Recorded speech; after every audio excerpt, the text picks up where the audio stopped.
봤을 때 모든 걸 엑셀 파일로 만들어서 강산이 차 타고 가면 이따 저녁에 이렇게 쭉 해서 1기, 2기, 3기, 4기 이렇게 해서 고객님이 저희한테 주신 정보들을 전부 다 엑셀로 만들어 놓습니다. 외매장 있어. 목걸 공미가 저장 엑셀로 저장. 안 돼요. 그럼 그 외매장들하고 이건 이거들하고 일 다 끝나고 지금 갈라 그러는구나. 그래서 이렇게 딱 해서 제가 해서 이렇게 드리면 고객님들은 저는 이 작업을 어떤 작업 정도로 생각하냐면 그 고객을 인지하는 작업이라고 생각해요. 통화해보고 하고 그러니까는 웹매장에 올릴 때 한 번 하고 그렇게 되면 그때는 그냥 일적으로 이렇게 하시게 되지만 엑셀 파일을 만들면서 한 번 더 하게 되면 그 고객이 저한테 각인이 되는 거예요. 아, 그 고객하고 내가 이런 얘기를 나눴었지? 이런 식의 각인이 되는 거예요. 아니요, 안 꼼꼼합니다. 이거 일주일치 한꺼번에 할 때도 있고요. 하지만 제가 그 고객에 대해서 상세하게 기억을 하는 이유는 제가 2번, 3번 작업을 했기 때문에 기억을 하는 거거든요. 근데 내 매장에 오는 손님이 이렇게 오늘 단체로 30명씩 하는 경우 빼놓고는 뭐 10명이 오겠습니까? 20명이 오겠습니까? 네. 그러고 나면 그 고객들이 근데 6개월이 지나면 기억 안 나요. 그렇게 되면 어떻게 되냐면 누가 데리고 왔는지 어느 날짜인지 이렇게 해서 점점 거슬러서 올라가 보면 그 사람이 기억이 나고 또 이런 것들을 한번 보면서 제가 옆에다 이렇게 가끔 뭐라고 쭉 하고 적어 놓는 경우들이 있거든요. 그런 것들이 이렇게 기억나면 한번 보는 거예요. 컴플레인을 할 때는 특히 한 번 더 보는 거예요. 내가 기억을 해야 돼요. 기억해야 해. 기억해야 해. 이러면서 고등학교 때보다 기억력이 더 좋아진 것 같아요. 지금. 그래서 아, 저분의 특성은 뭐였지? 아, 저분은 저거였지. 근데 제 머릿속에 생각 안 나시는구나. 어쩔 수 없지만 그런 분들은 그냥 평범한 분들이지만 자꾸 이렇게 내가 골반이 삐뚤어졌는데 왜 골반 삐뚤어진 거 안 나오냐 막 이렇게 하시는 분들 같은 경우는 각인이 되는 거죠. 아, 성은 뭐라고요? 막 이러면서 각인시키는 거죠. 그러면서 그건 안 나오는 거죠. 그게 뭐냐면 신기록을 하는 게 나오고. 그게 가짜 인력이라고 가짜 인격이라든가 가짜 몸이라고 보시면 돼요. 그러니까 내가 괜찮은 척하고 사는 거예요. 근데 저희 신발을 신으면 헤드라이트가 비춰지는 것처럼 이렇게 딱 비춰버리거든요. 그러면 문제가 확 드러나는 거예요. 근데 저희 신발을 신고 문제가 있던 것들이 없어졌다. 그러면 크게 문제가 없어요. 큰 문제가 없는 것들이에요. 5분 신었는데 이렇게 싹 닦아지는 것들은 큰 문제가 아닌데 그 문제가 계속 남아있으면 오랫동안 그 상태가 유지가 됐다는 거죠. 그리고 내 몸은 틀어졌는데 내 뇌는 안 그런 척하고 살았다는 거죠. 그렇게 느껴지시는 분들이 많으신 거예요. 그러면 그 복귀에 빠져갖고 발이 작아지는 그런 케이스도 있잖아요. 발이 길어지는 케이스는 어때요? 그건 모른다니까. 그러니까 대부분 요족이었던 사람이 이렇게 펴지면서 이렇게 되기도 하지만 아까 말했잖아 유전자 질환 개인의 어떤 이 여러 가지 어떤 우리나라의 80%가 거의 요족입니다. 그러니까 이 요족의 특성이 뭐냐면 부지런해요. 빨라요. 두두두두두두 하고 움직여요. 되게 빠른데 문제는 뒤가 흐립니다. 뒤쳐요. 그냥 뒤쳐요. 네. 뒤가 흐려요. 그러니까 어떻게 되겠어요? 주위에 있는 사람들이 피곤하겠죠. 그러니까 요족이 그리고 요족이 이렇게 있는 사람들이 나가서 일은 하는데요. 집에 오면 파김치가 돼요. 그리고 일을 사서 하는 사람들이 많아요. 그 일 안 해도 되는데 그거 있죠. 생활비의 가장 중요한 부분을 차지하는 게 무엇입니까? 라고 했을 때 교육비라고 얘기했거든요.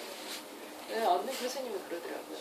그러면 아이를 그 교육비를 투자를 해가지고 아이 스트레스 받고 엄마 스트레스 받고 남편 스트레스 받느니 그 교육비를 포기를 하고 차라리 웃음을 찾으시는 게 어떨까요? 그 교육비만 놔보세요. 라고 얘기를 했더니 아니 그래도 어떻게 아니 아이가 힘들어 하시는 거 안 보이시냐고 그 돈 때문에 남편 힘들어 하는 거 안 보이시냐고 엄마만 그 마음을 너무 내시겠네요.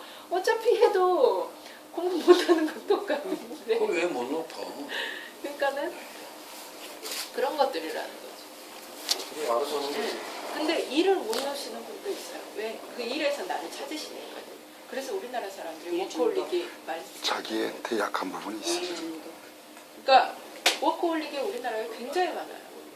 보면은 40대 후반의 남자분들이 우울증에 빠지는 이유 중에 하나가 내가 죽자고 살자고 야근하면서 일했는데 나한테 남는 게 하나도 없어요. 네, 가정도 남지를 않았고요. 왜? 아무것도 안 남았어 진짜. 아빠 돈도 통장에 잔고도 없어. 난 너무 억울한데 가족들은 아빠가 나한테 해준 게 뭐 있냐고 그러고. 그래요. 그러면 이 남자는 너무 억울해. 아니 쎄 빠지게 일했더니 그러면 말 안 쓴다. 네. 왜 그랬어요? 자 40대 후반의 여성들을 한번 볼까요? 40대 후반의 여성들도 마찬가지예요. 남편 뒷바라지 했고 아이들 뒷바라지 하고 났더니 나를 위해서 치장하거나 꾸밀 시간도 없이 그렇게 뒷바라지를 다 했어요. 그랬더니 남편은 좀 젊은 여자하고 바람이 나. 아이들은 이제 자기 인생 다 찾아가. 그러면 화장도 안 하고 꼬재재한 나만 남아.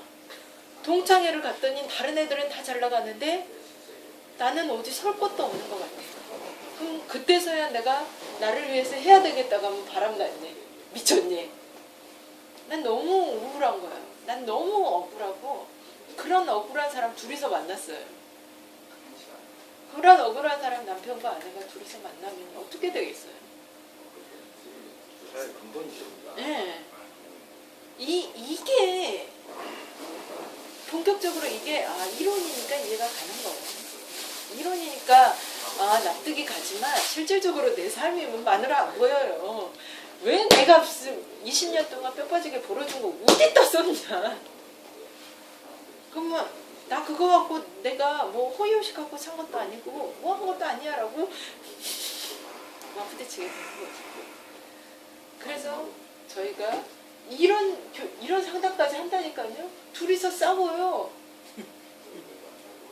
저 삼성화재 부회장님 사모님 네 분이 오셨어요. 근데 그 삼성화재 부회장님께서 마누라 신발에 야 이거 반짝인데 안 예쁘지 않냐? 이런 건 좀 덜 고상하다. 다른 거 골라라. 사모님은 이게 마음에 드는데 이 신발은 아니에요. 오리지널 아시죠? 근데 부회장 사모님이 이 반짝이 때문에 자기가 신고 싶은 신발을 못 신는 거야. 그 구인생은 뭐냐고. 신발도 하나 집이 200평이래요. 나는 집이 200평이면 어느 정도인가라고 생각이 드는데 25평 아파트를 4개를 그냥 붙여놓으면 100평이래. 그거 8개를 붙여놓으면 200평이래. 그래서 그렇게 이해를 하고 있는데 그럼 자전거 타고 다녀야 되나? 인터폰하고 새끼들 불러야 되나? 두 분이서 산대요. 자식 하나는 미국에다 보내놓고 두 분이서 산다. 200평에서 왜 사? 그러면서 신발 하나 보여- 제대로 못 사. 보여주는 시각이 중요해요. 왜 하냐면 원룸을 바로 옮겨야 되거든요. 안 돼. 남편과 최대한 멀리 떨어져 있고 싶으니까 200평에서 사는 거지. 그런 뜻이면 또 그럴 한 500평으로 옮겨야 될 판인데.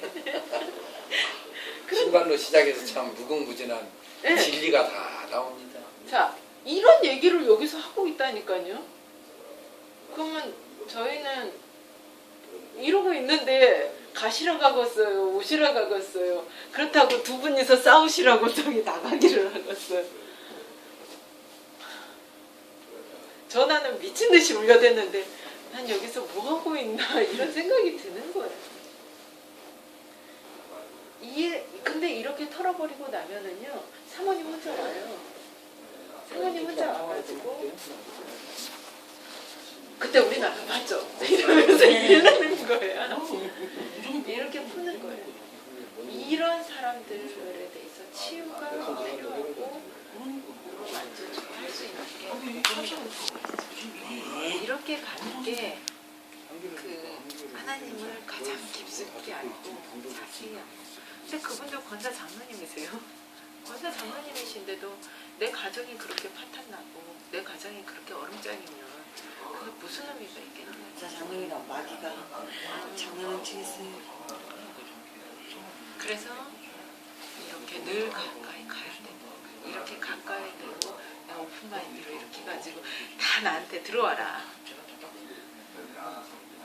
그러니까 어떤 분들은 저한테 너무 집착을 보이시기도 하세요. 난 너무 할 일이 많은데 집착을 보이시니까 제가 전화를 안 받고 있으니까 왜 안 받으세요? 어디세요? 힘드세요? 막 계속 오는데 제가 그런 분까지 있는데 제가 제 작은 매장을 가지고 있고 저 하나만 이렇게 바라보고 있는 사람이 그 사람 하나면은 제가 해드릴 수도 있겠는데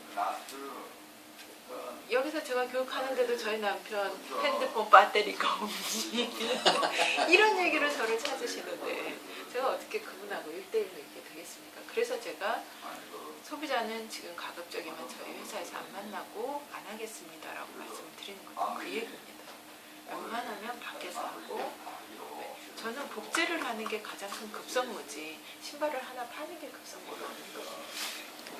그래서 이 복제를 만들어 주는데 그 복제를 할 그 마음이 제가 8년간을 해보니까 이 사람들이 저한테 말하는 거는 이 신발이 아니더라고요. 저한테 요구하는 건 대리점에서 컴플레인 하는 것도 속옷 잘 나가고 신발 잘 나간다고 해서 컴플레인 없는 거 아니시잖아요. 들어주는 사람이 필요해서 얘기를 하는 거잖아. 그때 무슨 컴플레인 하나 때문에 45분간을 통화를 하시더라고요. 뭐야? 저? 누구랑 통화했어요? 그때 명일동 갔다 와가지고 좋은 얘기니까. 저는 많이 듣는 편이에요. 네. 그러니까 이런 분들은 내 신발을 그냥 개인적으로 이렇게 신발을 판매를 하시면 신발 판매하는 것 내가 신발을 판매를 하는 건가 치유 상담자로 여기에 앉아 있는 건가 이런 생각이 들 정도로 그렇게 많은 분들이 얘기를 하고 털고 가시고 하세요. 평소에도 많이 네. 일반적인話도 많이 합니다.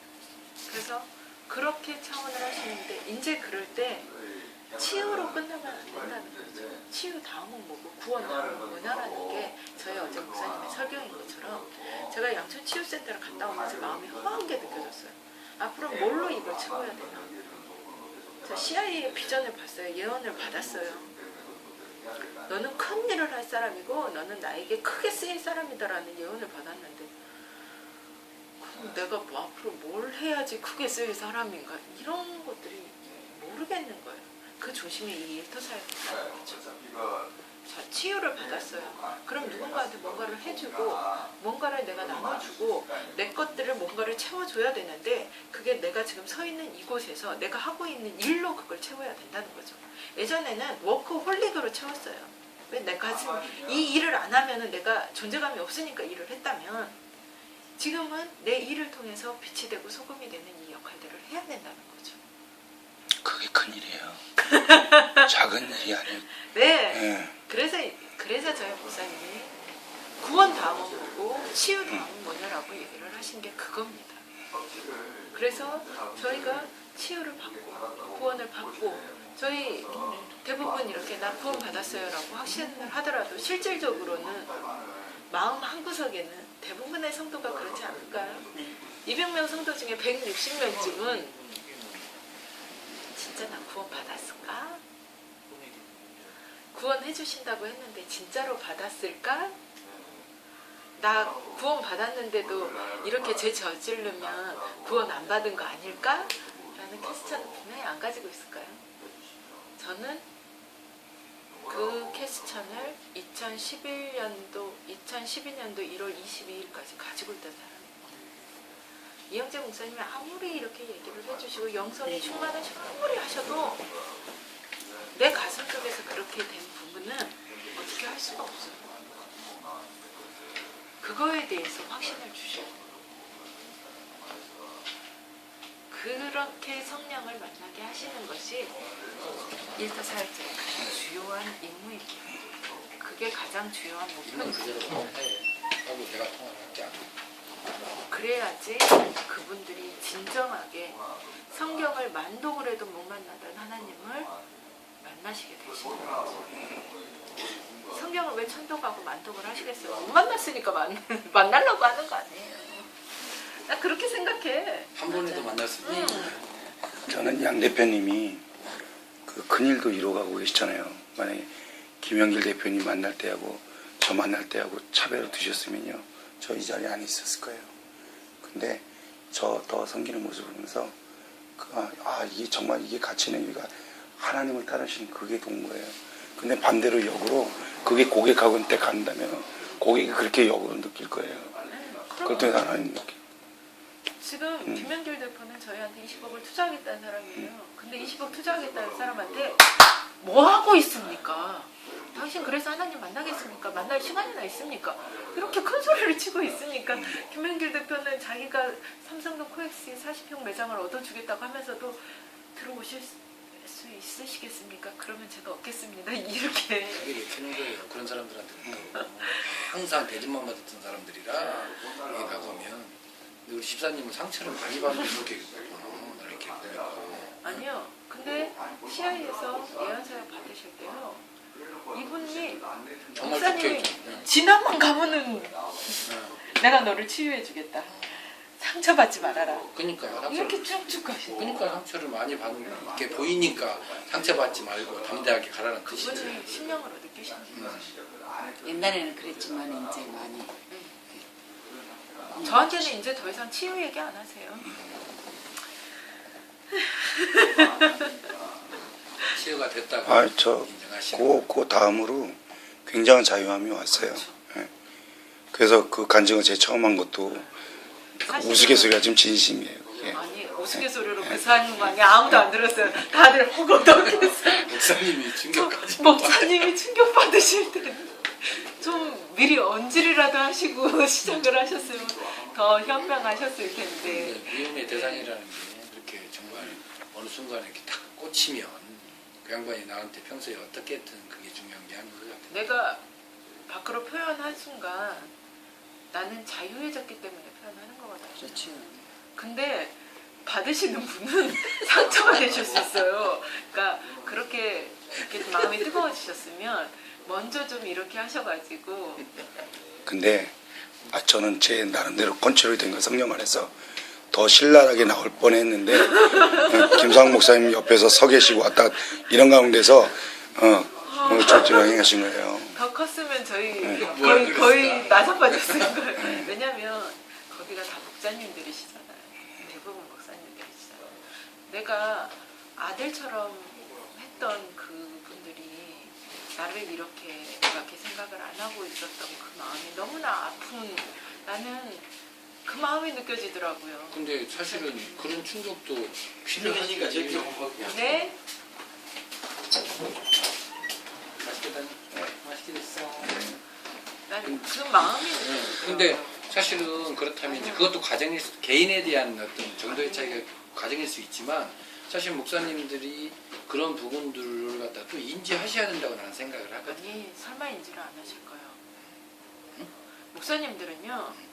목사님들은 제가 많은 목사님들을 진짜 많이 뵀거든요. 우리나라의 목사님들의 그 3분의 1 정도는 뵀다고 해도 과언이 아닌데, 그렇게 목사님들을 뵀을 때 가정들을 못 보실 정도로 성도들한테 힘을 쏟으세요. 그 마음들을 다 주세요. 그러니까는 본질적인 부분들. 그래서 제가 많이 아팠죠. 네. 가정들이 망가지는 거예요. 그러니까 한 부분에 치우친 대신에. 네. 그러니까 목사님들은 내 가정은 하나님이 지켜주실 거라는 굳센 믿음으로, 나는 그러면 성도들의 가정과 아픈 이 아이가 더 아프니까 더 많이 안아줘야 되니까 우리 아이 안아줄 시간이 없는 거예요. 그래서 목사님의 가정들이 아이들이 더 많은 상처를 받고 있어요. 비틀어지는 애들 얼마나 네. 하나님한테 나는 밀렸다고 생각을 하는 아이들이 너무 많은 거예요. 내 가정도 물론 세상은 아니 근데 목사님 사모님들 이렇게 보시면, 제가 사모님 옆에 있어서 하는 얘기가 아니라 세상의 상처를 너무 많이 받아요. 내가 사랑을 이만큼 주잖아요. 그러면 내가 사랑을 이만큼 주잖아요. 그러면 상처를 이만큼 갖고 공격을 팍, 그리고 나한테 엑기스 공격을 팍 퍼붓거든요.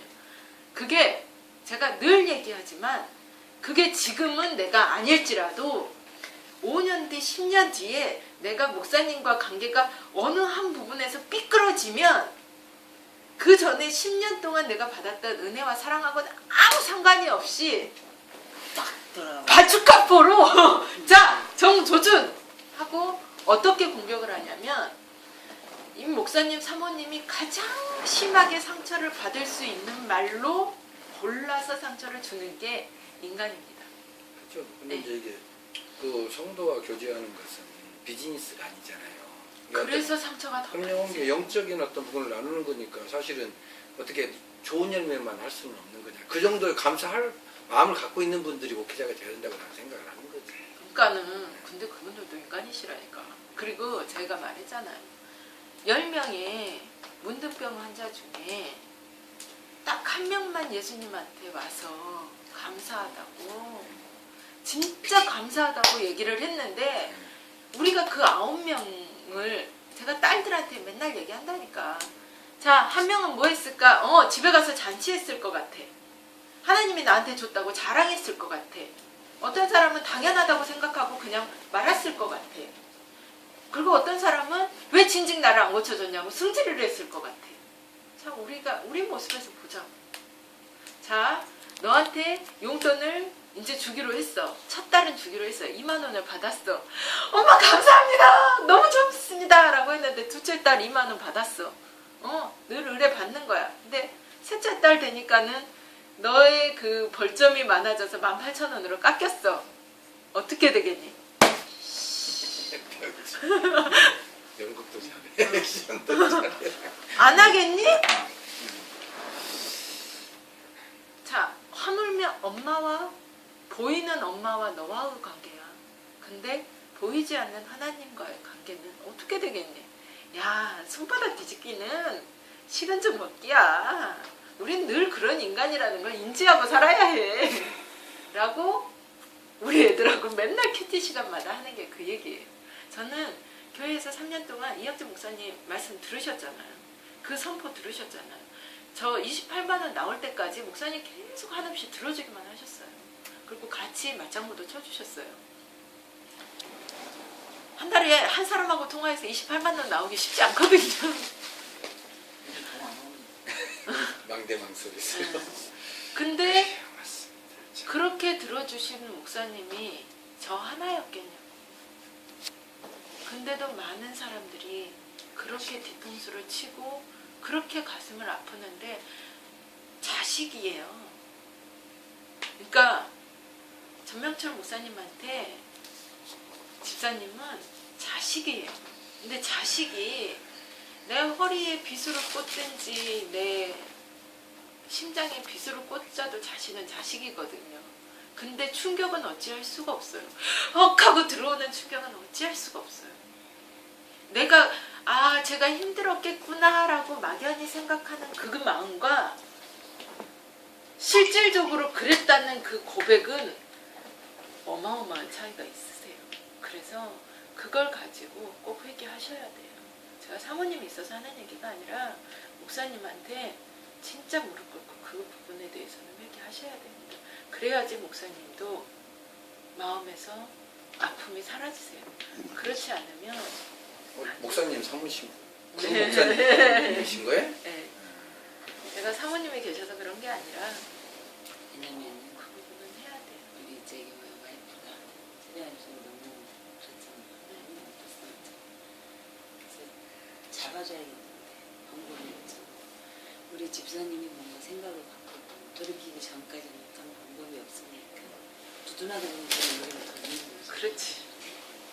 아니 충분히 이해되죠. 네, 충분히 모든 심정 아니 저한테 귀신 역사에서 중간에서 그럼요. 저는 완전히 거기 꼭두각시였어요. 글쎄요. 그 순간에는 저는 담배 필 때도요 항상 꾸는 게 뭔지 아세요? 목사님이 예배 끝나고 와서 몰래 담배 피는 꿈. 그렇다. 응. 그리고 마누라 나갔을 때 저는 목사님하고 어떤 그런 관계를 그런 걸 줘가지고 저를 그렇게 관계받는 거예요.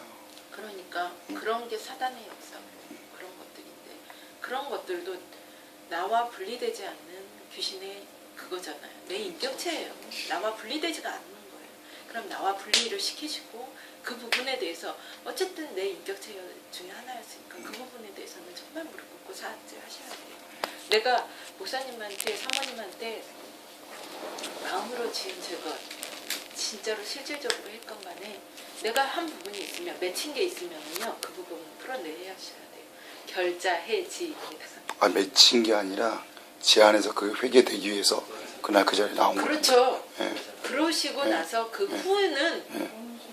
그 후는 오늘 저녁에 가시든지 내일 아침에 가시든지 하셔야 돼요. 알겠습니다. 목사님, 전명철 목사님.